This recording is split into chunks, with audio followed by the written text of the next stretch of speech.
Alright, guys. Well, I got a video done this morning. Woke up, I did the monologue. Then I did the Wasting Talent video for the $10 tier. And then now it's like 9 o'clock. I've been writing all day. Got a lot done.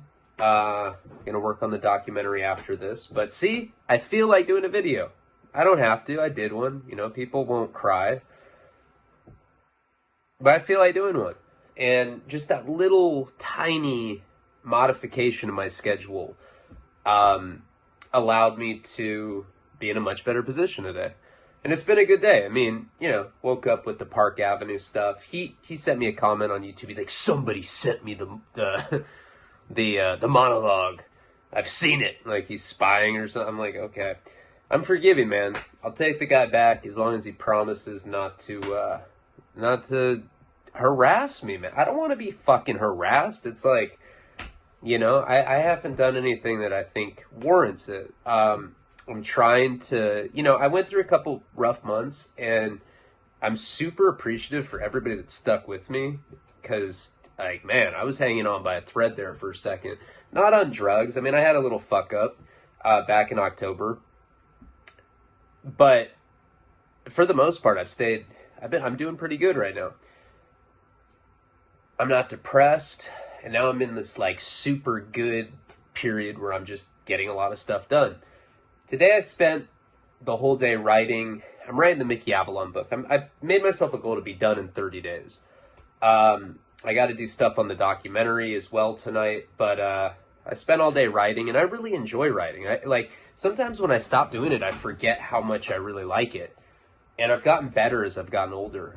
Guy that I am today compared to when I wrote my first book, it's night and day for me. At least it's a lot easier for me now. It just kind of like flows out. Back then it was a lot more difficult. Oh, it's kind of cool to evolve in any craft that you're doing. But the point is I don't know. I tend to go in these cycles where I'll I'll be going hard as fuck, like manic, you know, like getting a bunch of stuff done. I'm reading this book right now, How to Form the Nonprofit. We're forming our board and everything. I got it registered now with the Secretary of State. Somebody commented on YouTube, oh, he scammed people. I didn't. It's registered with the Secretary of State. I can fucking show. I have shown Patreon, but I guess YouTube people don't see that stuff. I go through these manic phases, and they can last months, where I'm just super, super, super productive, and I'm on point in those periods. And that's where I'm at right now. So I've been writing this Mickey Avalon book, and I've been working on this nonprofit. I've been working on the documentary. Was working on that film deal that we just closed last week. Just a lot of stuff. But the Mickey thing has been a lot of fun. You know, that guy's lived a crazy life. I hope that book is as successful as I think it could be. If I sell 300,000 copies, I think he and I would both be very happy. And I think that's a perfectly reasonable number to shoot for. He's a great guy, though. I'm really excited to bring his story out there. I think it's definitely worth telling. All right, so let's get into the story. Sorry, I already did a monologue. That's the whole fucking point of monologues. Then I don't have to do this. You're like, shut up, dude. My craft has evolved. Nobody wants to hear that. There's people that probably sit there and mock me like that. Like, listen to this delusional narcissist. Park Avenue. I don't know. I mean, if you wanted to come back, I'm not opposed to it. I mean, consider it a timeout. I just don't want to be harassed, man. It's like, fuck. All right, let's get into the story. So, where we had left off last time, I don't remember, but I'm pretty sure that Kate and I think she'd started shooting heroin with me. And, yeah, she walked in on me. This is where we left off last time. Sorry, I'm trying not to have to recap too much. I'd already gone out to her place for Thanksgiving, which obviously was a disaster. I ended up going back. Now, the thing is with her dad, and you guys know, he ended up being a choma. That guy molested her. And that's one of my most epic stories, when I went out there and tried to kill him. with my skateboard, and it didn't work. But still, that's the guy that I'm talking about. I think I posted his picture, maybe on the $20 tier, maybe on the $10 tier, maybe on the $3. I don't remember, but I did post his picture recently. I don't give a fuck. Fuck that Chomo. Let's put him on blast. But that was kind of like the start of our beef, so to speak. I went there. I left a horrible impression on them.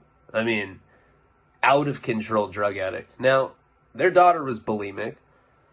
I'm not saying that bulimia and drug addiction are even comparable. Bulimic chicks are like in a minivan. They're like, let's go rob that fucking liquor store. What? I don't know. I don't know where I was going. Sorry, my mind is like all over the place. So excuse me. See, typically if I fuck up this early, I just start over, but I'm not going to. You know what I mean? Bulimic people aren't like drug addicts. You don't have to go commit crimes to sustain your bulimia, you know? But they were used to a disorder, let's say.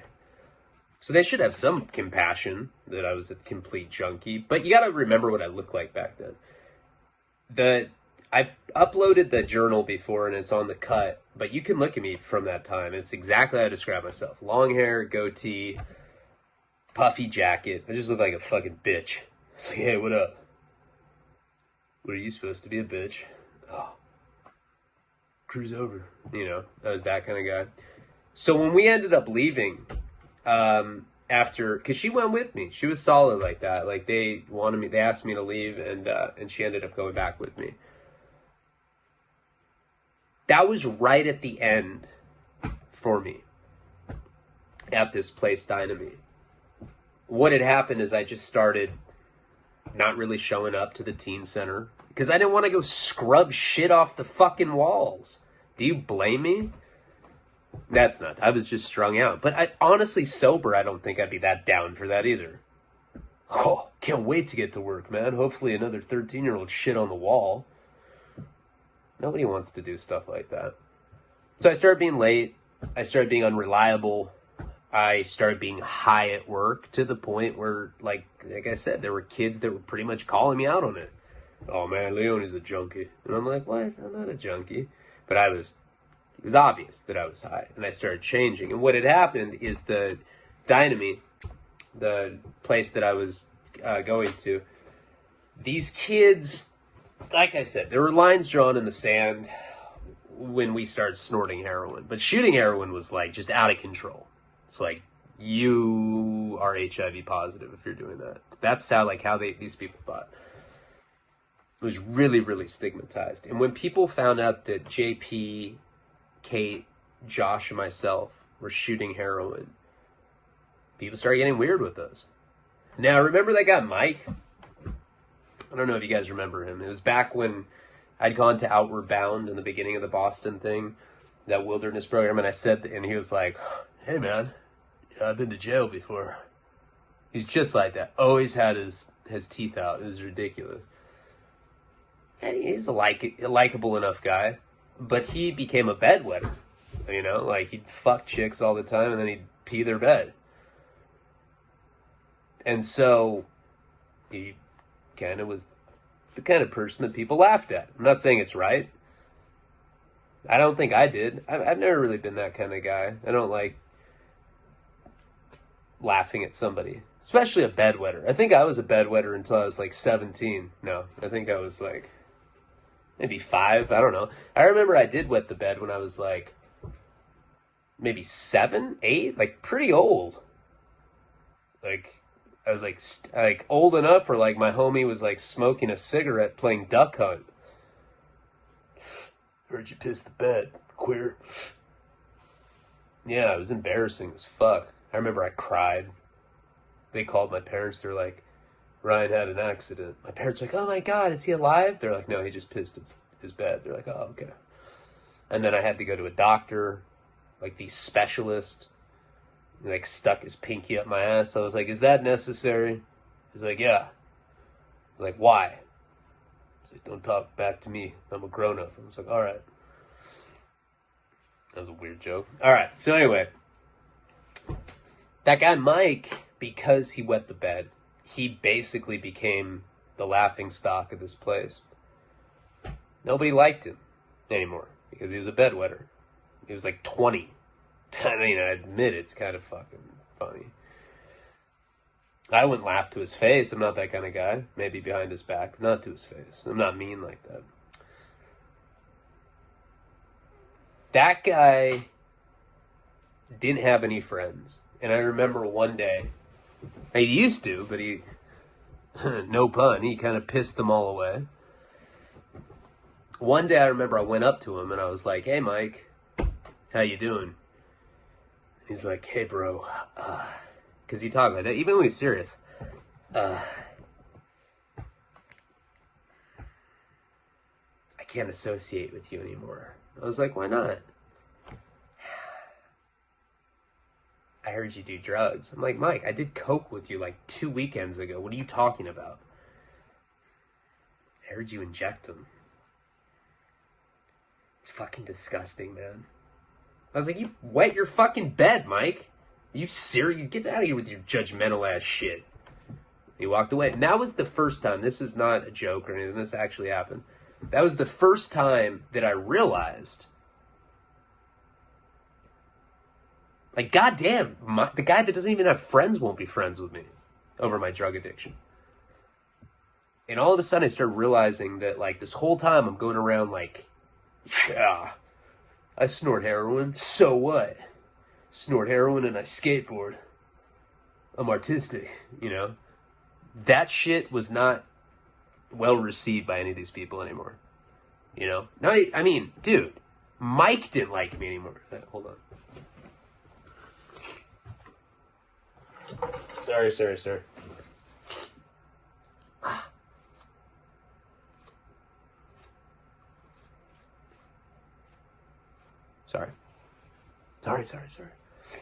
It's not cocaine. It is Wellbutrin. It really is. All right.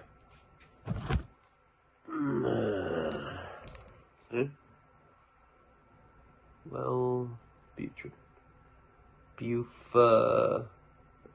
Buprenorphine is what Wellbutrin's called, or some shit, I think. Anyway, I'm just joking. I don't snort that shit. That would be lame. So Mike wouldn't even be friends with me. Okay, so he's not friends with me. And I started realizing that pretty much all of these people are starting to shun me and starting to be weird with me. So I started getting really secretive. Now, at this point, we're sick, you know?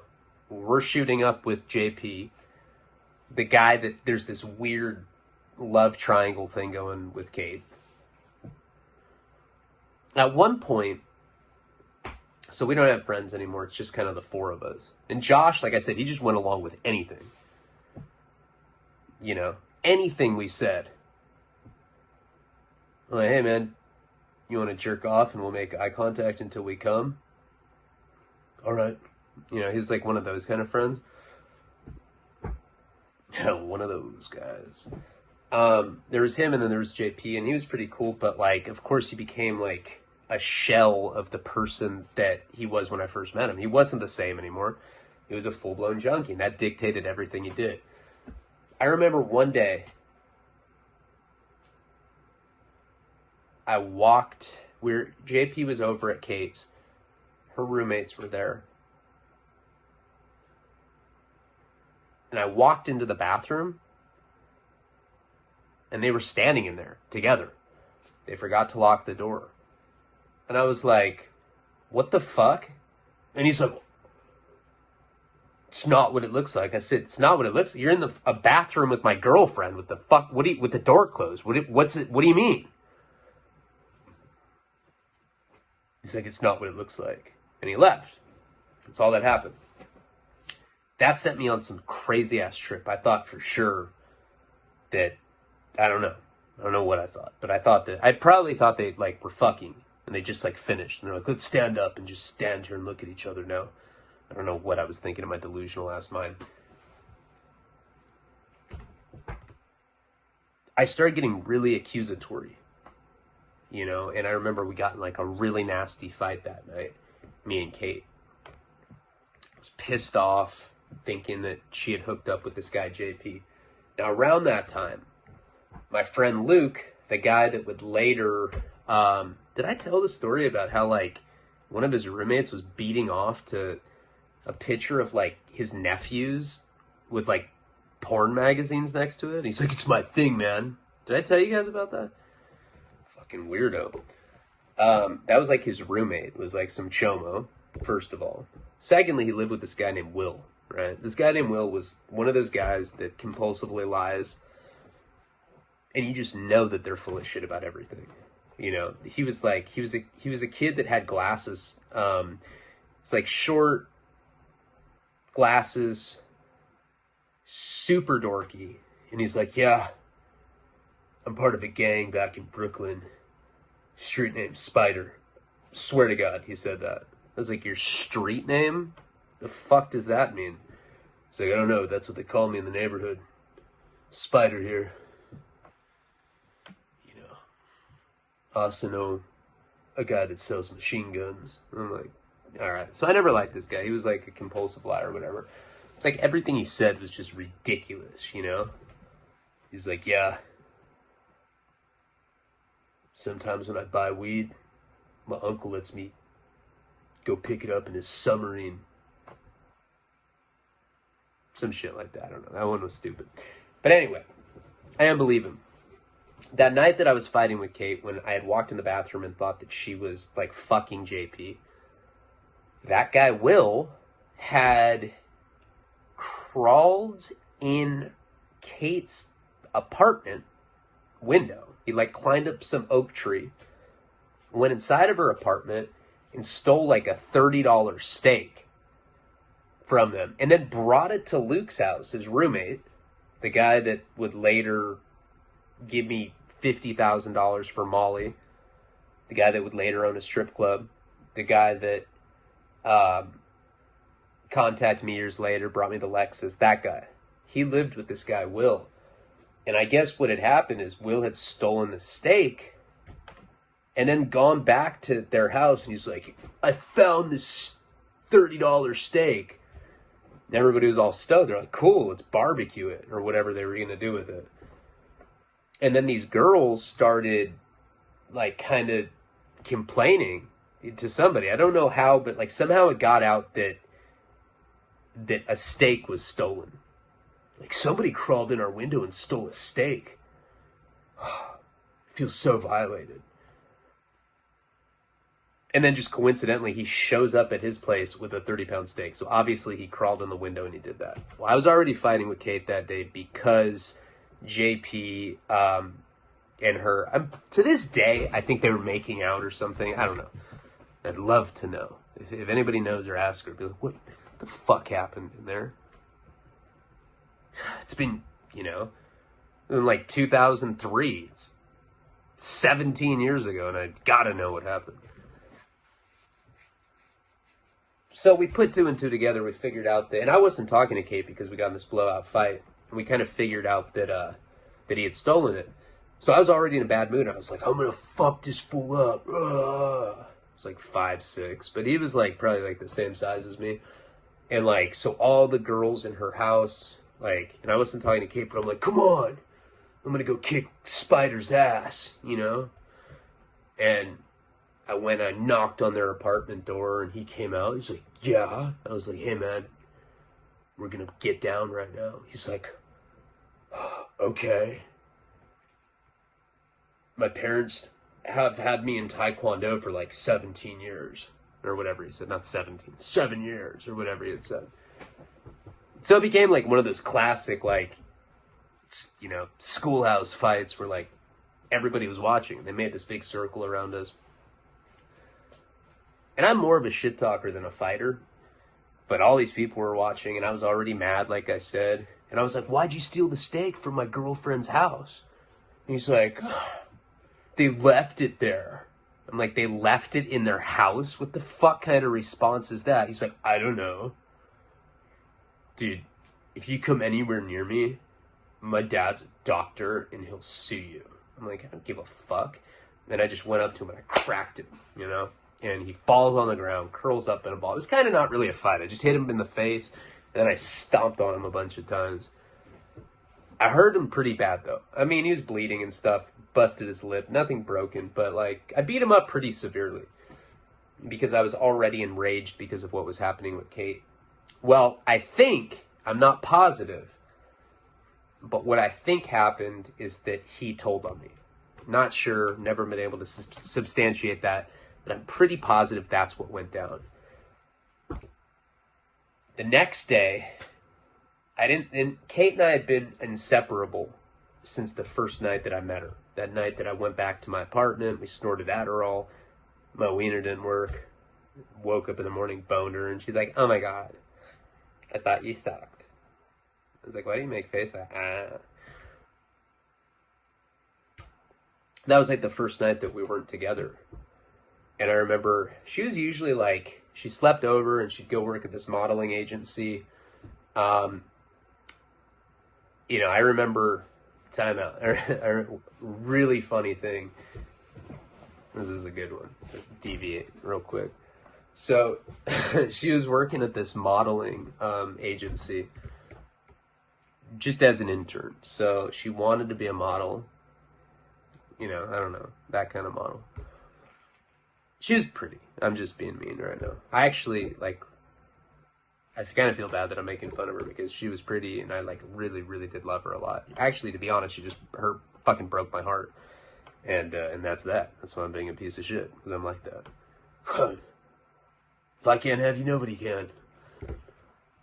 No, I'm just kidding. I don't give a shit. She's dead to me now. Figuratively. So anyway, she worked for this modeling agency. She was an intern. And her responsibilities there were like fetching coffee, getting Xerox copies made of stuff, just like stupid shit like that. And of course, it was this, modeling is a very, very predatory industry. Like, I have friends that are model scouts. They're not licensed. They don't even have connections. They just go to the beach and they go up to hot chicks and they're like, hey man, I'm a modeling scout. Call me. Love to take some photos of you. And a lot of times I have friends that hook up with girls that way. It's fucking disgusting. I'm not saying I've ever done that. I've never done that. But I do know people that have done it. That's a big thing. Even in a lot of, in entertainment in any fashion, you'd be surprised. I'm friends with a couple actors. Some of the stories that I hear about really famous actors getting butt fucked for parts, I swear to God, and they're like, what? That guy? And they're like, yeah. People you wouldn't expect, and you hear about stuff like that.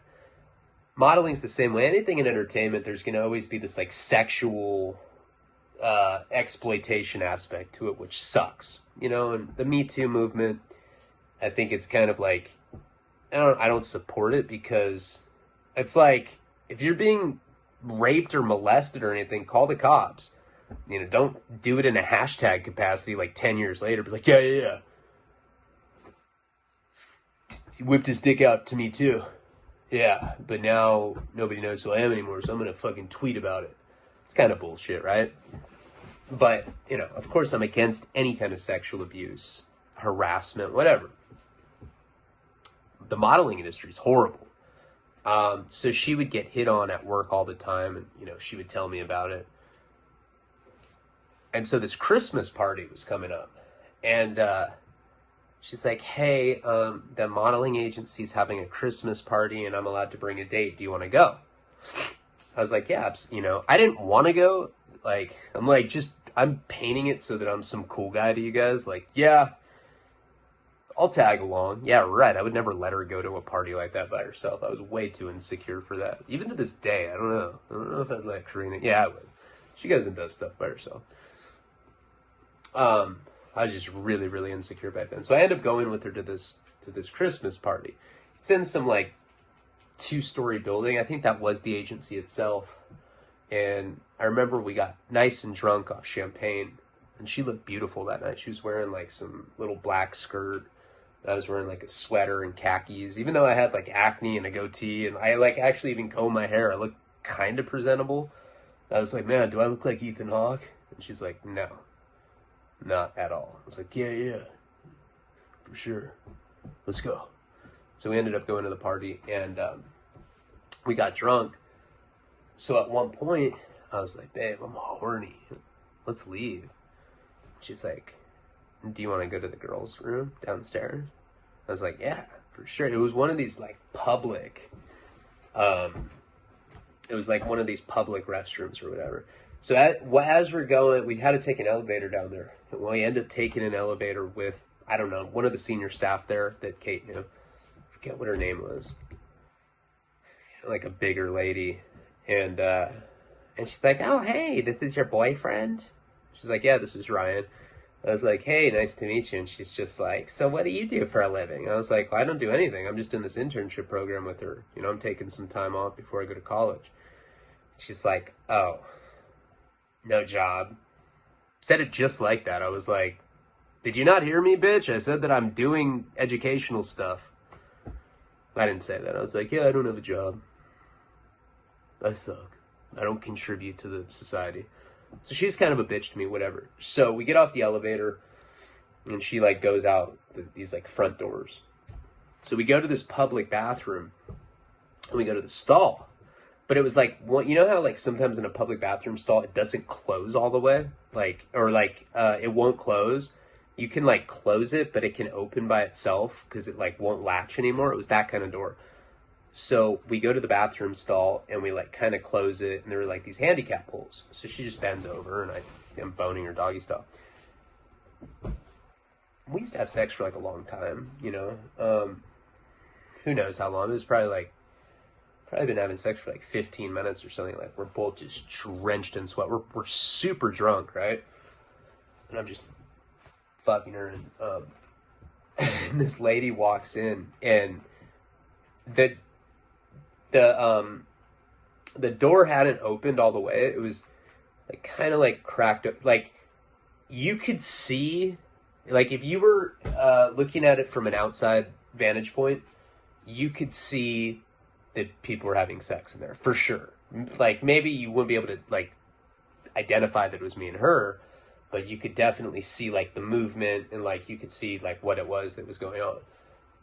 So she came in, and we didn't know because like the way that the handicap pull, like I wasn't looking at the door. We were facing the other way, and this thing would like come open a little bit, and I'm like, yeah, whatever, we'll hear somebody. We didn't hear her come in, and all of a sudden the door just swings open, and she was like, oh my God. And we like both look at her, and like I took it better. I was like, we're fucking, you know, I was like just all happy and drunk. And Kate was like, just turned beet red. She's super embarrassed. She almost was like on the verge of tears. And she's like, what do you think you're doing right now at our fucking bathroom? I don't think it was the agency though, but I forget. Why are you guys fucking in the bathroom? Forget where we were. It was like maybe a place they used or something. I don't remember. Kate wouldn't answer her. Kate's like not talking, and she's like, are you gonna say something? And Kate just won't answer, and I was like, look, she's embarrassed. This lady too, and this is always what's weird when you get caught having sex. Like this had happened not that long before that, when I was on that trail where they were like shining the flashlight. This lady's just like yelling at us, and like she's literally like she's like bent over. I'm like inside of her. It's like awkward, you know? And I kind of like take myself out. Now my dick's just standing up there, and I like cover myself. I was like, excuse me, ma'am, can I have some privacy? She's like, I want you out of here now. Now. And like she kept saying that. I was like, Jesus. Kate just had her head down, wouldn't say anything. It was so fucking gnarly. And we ended up leaving. That was so crazy. I just remembered that right now. So what ended up happening with that is, for whatever reason, like that chick was one of the senior staff there. I forget what her position was, but it was something like, you know, vice president of marketing, or like some lofty ass title like that. She never told on Kate. know. It never got out. Maybe it did. Maybe they talked about it, but she didn't get fired or anything. But we had gotten caught, you know? It was really like, Kate was like, oh my God, I can't go back. I can't go back. I can't go back. I can't go back. Like, she was scared to even go back to that modeling agency after that. But she did. And she had told me like a few times after that it was always awkward between them. I mean, she literally like walked in and like saw me boning her. Like, she saw my dick. It was crazy. It was very graphic. So anyway, our whole routine is that Kate would sleep over at my place. Now, Mark, at that point, remember I told you about my roommate? He was like, I don't know, he looked like he was like out of Wayne's World or Airheads or something. He asked me at a certain point, he's like, hey man, I just, you know, I've heard a couple rumors and like, are you on drugs? I was like, yeah, I mean, yeah, dude, I've been on drugs fucking since the first day, smoking weed with you.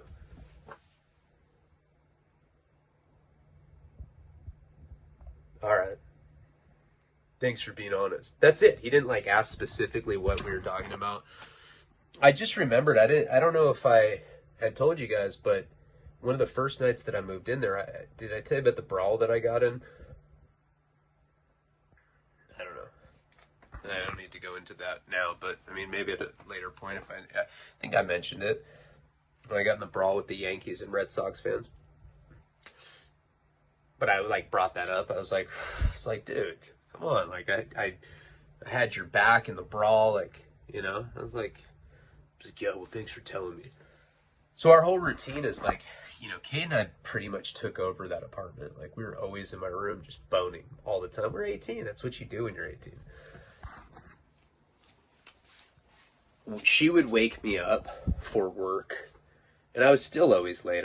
I'm late. That's just how I am. I'm not a punctual guy. So the night after I beat that guy up, that Will guy up, the reason I think he told on me,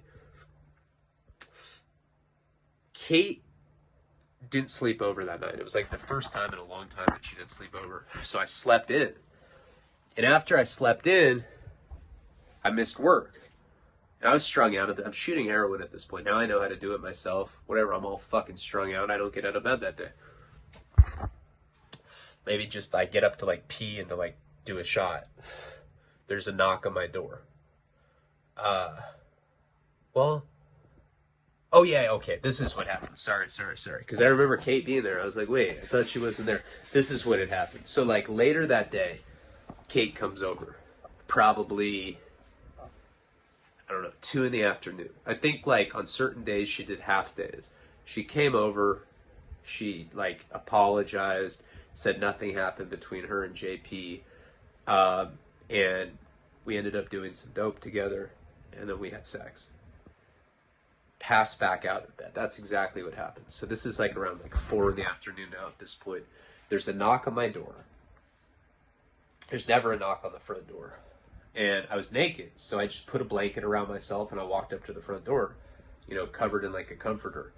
And I was like, who is it? And I hear, Fred, open up. Like, that's like the program director of this place. I'm like, fuck. I open the door. I'm just holding, you know, I'm like in a blanket or whatever, comforter. He's like, hi, can I come in? I was like, yeah. He's like, is anybody here? I was like, Kate's here. He's like, is she supposed to be here? I was like, are there any rules that, I was like, what do you mean? I was 18. I was like, what the fuck? There are rules that she can't be? He's like, were you guys being romantic? I was like, that's none of your goddamn business, man. What the fuck? Who has stuff like that? It's like, okay. I've been hearing some things about you, Ryan. Things that I don't like. Okay. That I'm having sex with my girlfriend? Like, who cares? No. Not sex. Heard that you're doing heroin. I was like, heroin?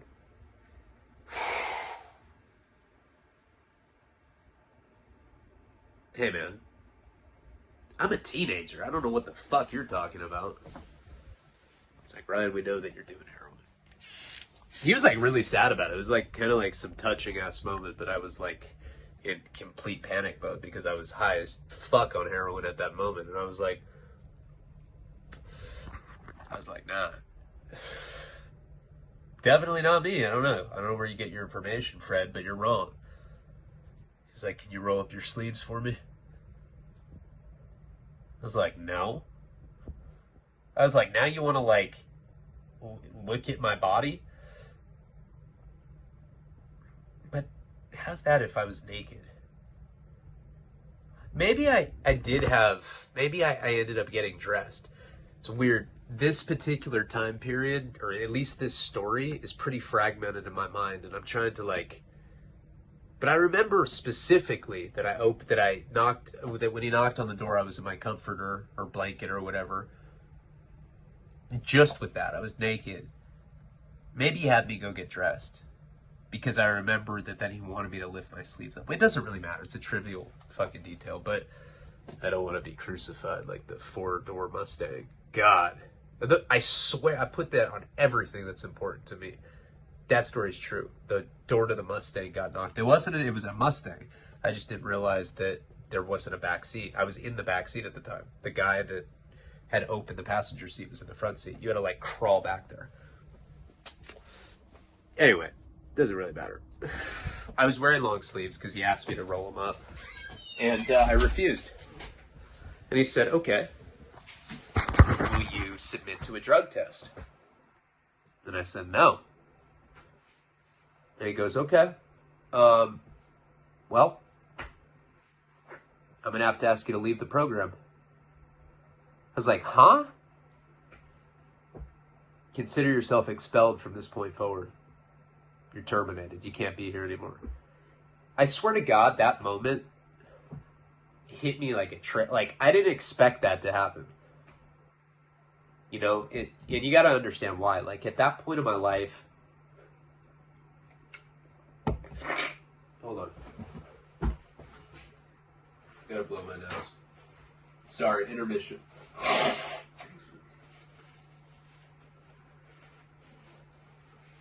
All right.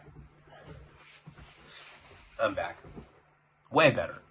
Voice sounds way better now, right? All right. It's all that Wellbutrin buffer up there. So anyway, at that point in my life, it was my first time, like, with my own apartment. It was my first time with, like, a hot girlfriend that, like, lived with me pretty much. You know, I mean, Jillian, she was whatever, but that was high school. This was, like, my first adult. This is my first love. This is my first real relationship. And I was on heroin, so I had this like very inflated sense of confidence. I did not think that he was really going to kick me out like that, but he told me I had to leave. I didn't know what to do. They didn't have to notify my parents, I don't think. I don't remember. But what I do know is that I was on the phone with my dad not that long after that. You know, I went and I told Kate, I said, hey, I just got expelled. She's like, oh my God, what are we going to do? I was like, I don't know. And I think I voluntarily called my dad. Or maybe it called, I don't know, it doesn't matter. But the point is I got on the phone with my dad at some point after that. I think I had like 4 hours to pack and leave.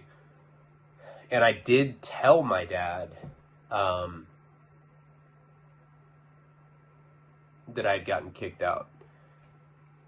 You know. And he's like, well, you got to figure it out. You're not coming home. I was like, what do you mean? He's like, nope. I told you, if anything like that were to happen, you're stuck out there. That's that. I was like, huh? I thought for sure that calling my dad, he was going to bail me out like he always did. I was like, wait, what? So he wouldn't let me come back. And I remember Kate was like, look, I'll just sneak you into my place. You can live with me. Just nobody can know. I was like, all right. So I packed all my stuff, and I don't remember where I left it. This is so long ago. I was 18 at the time, so some of this stuff's really like kind of fragmented. But I put my stuff somewhere. Of course, I had to have, and I had to like turn my keys in. I remember hugging Mark goodbye, my roommate. He's like, "It's the drugs, right?" I was like, "Nah, dude." It's like, "Stop with that." He was like, really like, took it personally that I was on drugs. I don't know. He smoked weed all day, every day, but I guess there were rumors flying around that I was shooting heroin. So then, Kate starts sneaking me into her place. Now, it was inevitable that I was going to get caught there because that was a really weird period. So, my parents knew that I got kicked out. They had just visited me. Remember on the last video I talked about how they flew out there. They had come and met Kate. We'd gone out for lobster. They took me looking for cars. They were going to buy me a new car, and we found a Ford Explorer that my parents were going to get me. They were always like trying to help me. I'm such a piece of shit for fucking it all up, you know. But they were just about to buy me a car. They've always been like incredibly generous to me like that. Less and less as I've gotten older, but of course I did that to myself. After I got kicked out, my dad's like, "I'm not sending you money, nothing. Like, you got to figure it out." Like, you know, it was the kind of thing where like I'd been kicked out of so many high schools, and then I had run away from that place in Utah. And there's just the orphanage thing. All these different things had added up, and he was just over keeping, you know, perpetuating the cycle, enabling me. So I moved in with Kate without, you know, I think I had like maybe one bag with me, and I forget where I put the rest. It doesn't matter. But during that period, her roommates knew that I was there, and I'm kind of like, "Hey, like, you guys got to hide me." And they liked me. I spent enough time over there where like they were cool with it. But there's people like JP that I think really did have feelings for Kate. Maybe not. Talked to him recently. I should have asked him that. He would have told me. He's a cool ass dude. He would have told me the truth. But basically I was like confined to her room. Except for I was still addicted to heroin. That didn't go away. So I had to like have people bring me drugs in the beginning. But the problem is I ran out of money. So this started this whole time period out in Boston where I'm going around robbing people. And how that whole thing started was basically in the beginning, I still had some money. I don't remember why or whatever, but there was a period like the first week when I like lived in her room. I did not leave that room for about a week. It was snowing outside. Now it's like, you know, December in Worcester, Massachusetts. And I end up running out of money, running out of dope. And JP, her, Josh, they're like looking at me like, because before I was kind of like the glue that kept the whole like operation together or whatever. I was like the go-getter. Like I made sure we had the drugs. I made sure we had the money. At this point, that black guy that shot me up for the first time, we had his phone number. JP was going to meeting him. They were delivering it to me.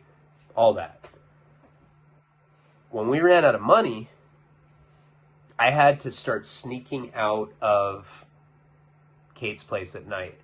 And what I would do, in the beginning, I just started like, I'd leave around like midnight. Because there was a house manager. You know, there's somebody that lived relatively close to there that was kind of keeping tabs on the property. I forget what the person's name was, but they were always like these chomo-like guys. So I would like leave at midnight. It's snowing. I had like a black puffy jacket. I had my Dark Side of the Moon album. Totally strung out. At this point, the first time I left, I remember I was dope sick. Nose running. Kind of prowling the streets, just trying to make something happen, whatever. That sounds horrible. I was street walking, hoping somebody would want me to suck their dick for money. Well, that's what it sounded like. Look, I split this. I don't know how to fix that. Anyone know how to fix that? That sucks. I use these all the time. Maybe like some super glue or something. So anyway, at Worcester, in that area, she lived maybe like, okay. Sorry, that was Mickey Avalon giving me a review for the latest chapter I sent him. What was I just saying? I don't know. MIT was right by there, right by where she lived. And so that first night that I was dope sick, I went out looking for something to steal. There was a lot of times when Kate and I, in the beginning, before we were on heroin, we would just, for fun, we'd go to MIT on like a Saturday night and we just kind of like crash parties. Sometimes we just walk into random rooms and bone, just for the fuck of it. That was like one thing. She was like an exhibitionist and she like loved like possibility of us getting busted, you know. So we did stuff like that pretty frequently. And so what I've learned from that is there's like very lax security, and I could just literally walk into one of the one of the dorms, and I could open the front door and I could just walk up and open people's doors, hope that nobody's home. Somebody is, oh, sorry, man. Wrong apartment, wrong dorm, sorry. You know, it's college. Shit like that happens all the time. So that first night, I ended up going and I walk into, you know, it's freezing. I remember I was shivering and I was dope sick on top of it. It sucks being dope sick when it's snowing outside. And I go to MIT. This is the same spot that I bought weed from the first night that I was there, right? And I just walk into this building, and I remember I went upstairs, and the very first place that I went was like a dorm room that we had boned in. And I remember when we were in there, we didn't steal anything. We didn't need to at that point. Like, the addiction hadn't like taken us to that place yet. But I remember this particular place that we had boned in, it had like a lot of expensive stuff there. You know, they had like a stereo, they had a TV, they had an Xbox, stuff like that. I didn't have a backpack. I didn't have anything. I don't know what my plan was. But I ended up going into this dorm room. There was a guy sleeping, kind of like heavyset guy. He was snoring loud as fuck. And I just kind of see him sleeping, and I see that the Xbox paused. And I'm like, all right. I gotta snag the X, because I could take the Xbox, and then I could go call my dealer, because they take electronics. Whenever you have some ghetto-ass drug dealer, they'll always take stolen goods. Like, they're basically like fences or whatever. You know, they will take stuff like that. So this guy's sleeping, and I kind of like creep up to the Xbox. Now, when it's dark like that in a room, we had sex in this room. There were like these like bean bags, like these like huge bean bags that we fucked on. When it's dark like that, and with an Xbox, there's all these cords and stuff. And I remember trying to like unplug it without this guy waking up. I'm like being super quiet, and he's snoring loud, like that kind of stuff. I'm like, I'm really sick. My hands are numb from being out in the snow, and I'm trying to like take these wires apart. And all of a sudden he wakes up. He's like, hey! And I was like, he's like, what are you doing in my room, man? I was like, hey, isn't Bobby your roommate? He's like, no, bro, no. The fuck out of here, man. I was like, oh, okay. Sorry. Hey, sorry. I got this mixed up with a different place. I'm pretty convincing, though. And he was mad because he woke up to me, like, fucking with his Xbox. He knew what it was. But I said something pretty fast, pretty slick, and I was able to get out of there. I remember that really spooked me. Even though I was dope sick, I was, like, over it. I was like, fuck. Thought I was going to get busted. So I ended up, and Kate is waiting for me back at our place. She's dope sick as fuck. And I remember getting back there. I was like, don't worry, I'll go to MIT. I thought it was like, for me, I was like, yeah, I just got to go to the bank and get some money. That's like how I viewed going to MIT. I'm just going to go there and jack something. I remember I like came back to her with like my head down, like this, like, you know, this shame puppy. She's like, did you get dope? I was like, no. And I like tried to explain to her, and she's yelling at me. She's like, you're a fucking idiot. How could you come back empty-handed? I feel like shit. What do I have to do to get drugs? I was like, Jesus, we're not that bad off. Fuck, tough it out. I knew what she was implying. I was like, God damn, dude, you fuck cracking like an hour. Jesus. Wouldn't want you to have like fucking national intelligence secrets. Crack like a motherfucker.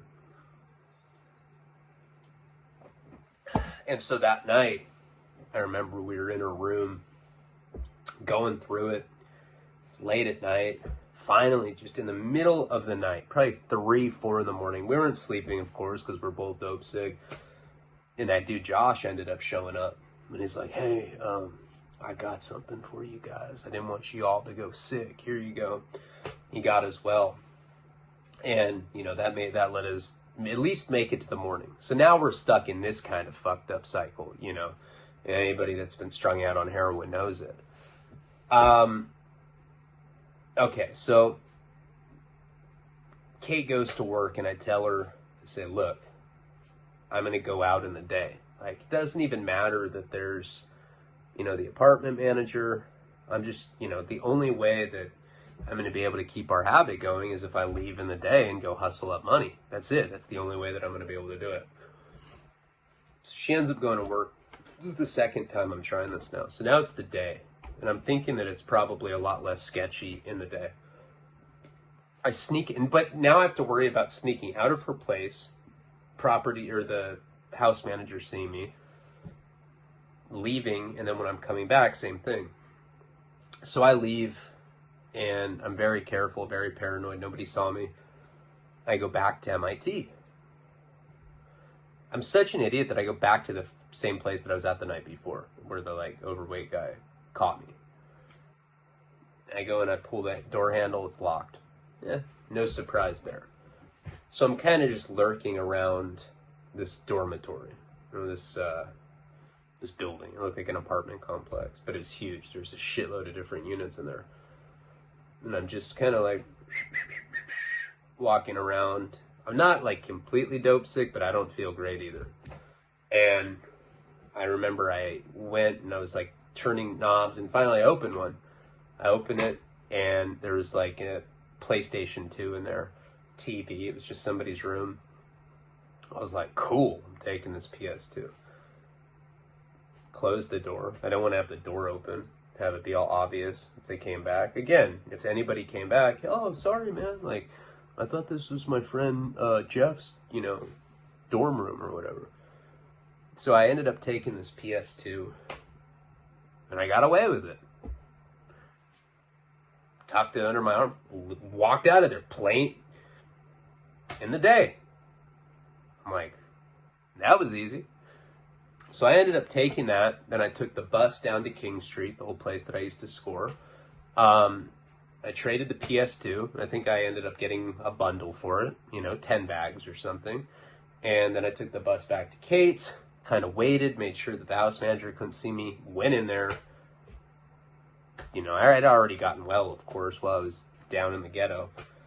But when she got off of work, she was sick. She was all sniffly. I was like, I got you. And she's like, oh, thank God. I was like, yeah.